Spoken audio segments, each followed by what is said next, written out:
Colonel, I'm going to obviously come to you on this. I don't think that America has yet to figure out an effective way, of course, to deal with North Korea.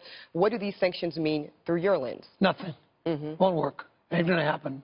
But we've had Democrats, Republicans, two-term Senator do North Korea. North Korea is still pariah. Yeah. This guy's wackier than the rest of them have been. Very, very dangerous intercontinental missiles. And they've blown up a nuke, I think, 4 times. Yes. The issue is not going to be sanctions. It's that Seoul, Korea and Tokyo are held hostage by North Koreans' aggression. And our military options, although we could win, are very, very limited because of the millions of casualties you'd have in a war with them. Can I follow up? And I'm going to get you in one second, Crystal. What do those military options look like from your point of view? Disaster. They've got a 136-mile wide demilitarized zone. There's 155,000 pieces of artillery. Seoul is only 30 miles away.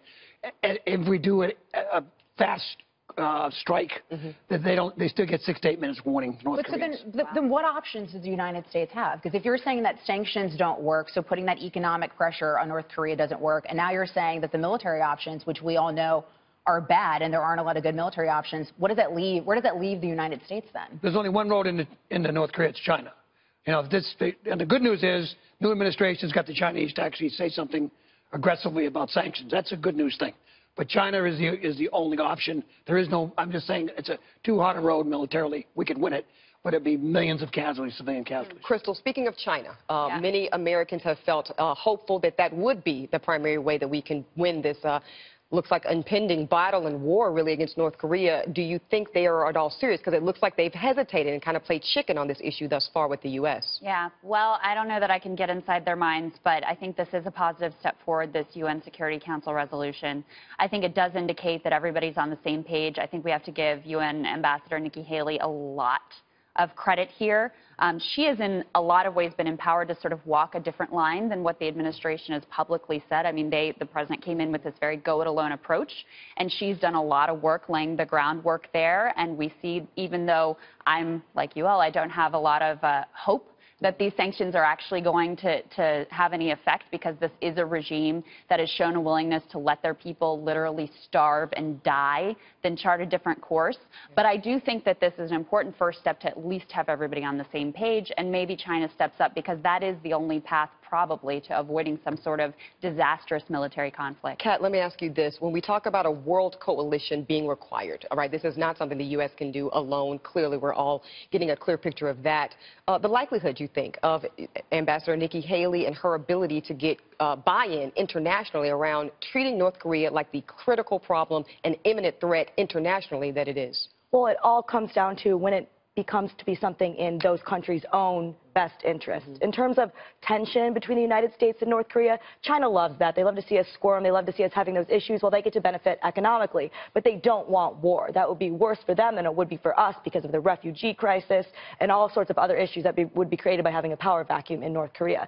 So it's all about showing them how it's in their best interests to actually cooperate with this serious problem. But, Crystal, to you real quick, so you said that President Trump has been trying to go it alone. We know for a long time and throughout the duration of his presidency so far, he's tried to work with China and trying to enlist China as a partner in interactions against North Korea and trying to get them to back off a little bit. So how can you say that he wants to go it alone when we actually have seen him put a lot of effort in building that relationship? Sure. Well, it's a little ironic to see him touting progress made at the United Nations. But you just when said I don't progress think that was made.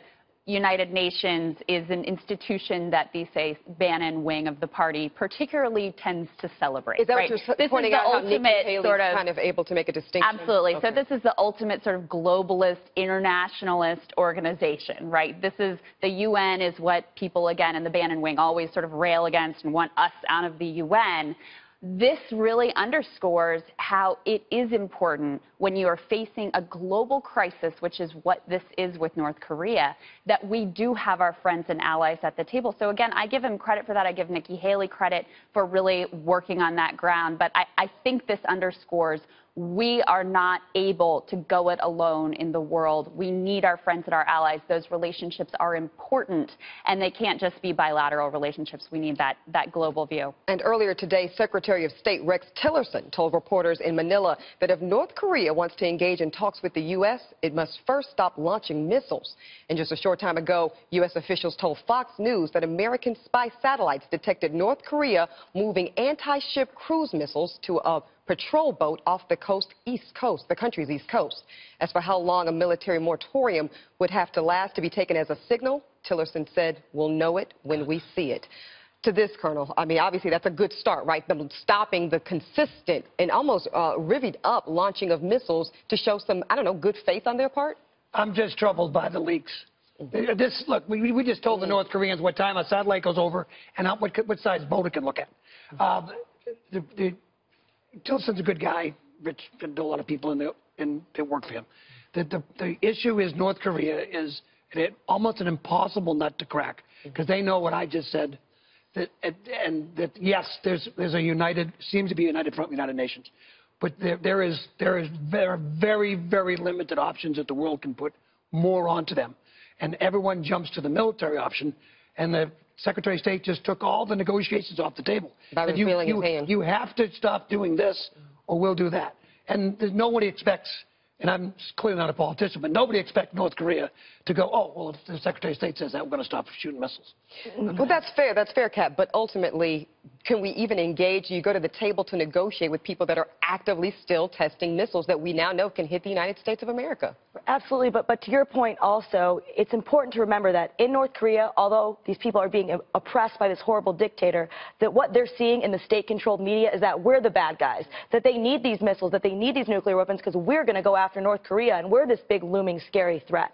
So that's an important thing to remember. And it's also, you know, all of these threats coming out saying we're going to get you, blah, blah, we could have expected this. As soon as we signed these sanctions, we could have said, okay, they're going to come out and say we're going to kill a bunch of Americans. That's to be expected. You can't expect them to say, oh, there's sanctions on us. Okay, well, that's cool. Well, now we're scared and we're going to stop.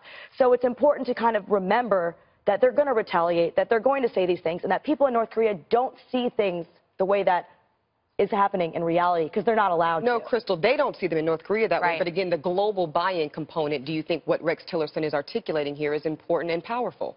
I am skeptical also that any of this is going to have an impact. Now, I think you have to do it, right? I think you have to take these steps. I think you have to try. But is it ultimately going to be successful? No. I want to say I'm really glad that you're focusing this important first block of your show on this issue because this is an incredibly scary moment. We've had lots of sort of missile scares and tests with North Korea. I think it's easy to feel like, oh, this is just another thing. We've seen this in the past. Nothing's actually happened. But it feels like it's incredibly You mean the revenge significant. thing? Is that what you're talking about? I mean, the missile tests and the question around what are we going to be doing about North Korea. This is an incredibly significant and frightening development. It is the first real crisis that this administration has faced. Okay, that's fair for the first 6 months, but the North Koreans blow up 2 nukes on the Bush 43. That's clearly was a higher problem than the missiles. The missile issue, by the way, everyone keeps saying as soon as they punch a missile up, it's going to hit New York City. That's just not true. That's an opinion within the intelligence community. It's dangerous. North Korea is dangerous. But my only pushback is when this country and North Korea blew up nukes on the ground, that was a lot more critical than what we're having right now. Being able to reach the United States is a whole new level. I hope you're right. All I'm just saying is it's very convenient every time they punch one up, they say it's going to reach Seattle or it's going to reach New York. The danger is whether they can put a nuke on top of a missile, period, and still reach Seoul and Tokyo. So are we seeing that this is just a rhetorical revving up of North Korea's Korea's abilities, Colonel? Is that what I hear you? No, they've got real capabilities. Okay. There's no question. No, that might minimize North Korea's capabilities. Right. It's the frustration with how you're going to get at it. Fair enough. On Sunday, China called on North Korea to halt its missile and nuclear test. The support from China is a welcome boost since they are typically North Korea's economic lifeline. The Trump administration cautiously embraced China's apparent newfound cooperation while putting it on notice that the U.S. would be watching closely to ensure it didn't ease up on North Korea if and when the world's attention is diverted elsewhere. I think this is important, Lisa, because we remember the meeting between China's president and President Trump, and everybody felt like optimistic something was going to come, and it seems like they disappeared on that one. Well, and we saw a little bit of hope with the turning away of coal ships. And China is the economic lifeline for North Korea. 90% of its trade has to do with China. So the question is, how do we engage China? And the question for China is this in their interest? And so my question to the Colonel, do you think, is it in China's interest to work with the United States in trying to deter North Korea? Yeah, I mean, yes, the answer is yes. It's called trillions of dollars. The trade issue between China and the U.S. is staggering. It's not just a one-way street. They need us, and we've got serious economic pressure we've got on China, and this administration seems to understand that. And we do have the Chinese coming forward, which is a big step. Let me ask you this, Colonel. How far do you think President Trump and his administration will go around incentivizing economically China's cooperation? Because from where I'm sitting, Colonel, it doesn't seem like China's just going to decide it's in their best interest because we all feel like it is. It seems like it has to be clearly incentivized. I think that it needs to be seen, because whether the businessman, now president, can execute that kind of negotiations. We don't know that yet. But I think one thing that's important to point out, too, I don't think anyone in the Trump administration is saying that this is the answer, that this UN resolution or even looking at sanctions is the answer against North Korea. I think what they're trying to do is exactly what President Trump said, maximum pressure. So what they're looking to do is to try to look at any avenue that we have to try to press or to try to push and put pressure on North Korea, and this is certainly part of that. Can I ask you this, Lisa? Do you think President Trump and his administration will be willing to threaten that trade, that all-important economic trade that we do so much of with China, to make that point? Is that included in how far he will go? I do. I absolutely do. I think President Trump has even said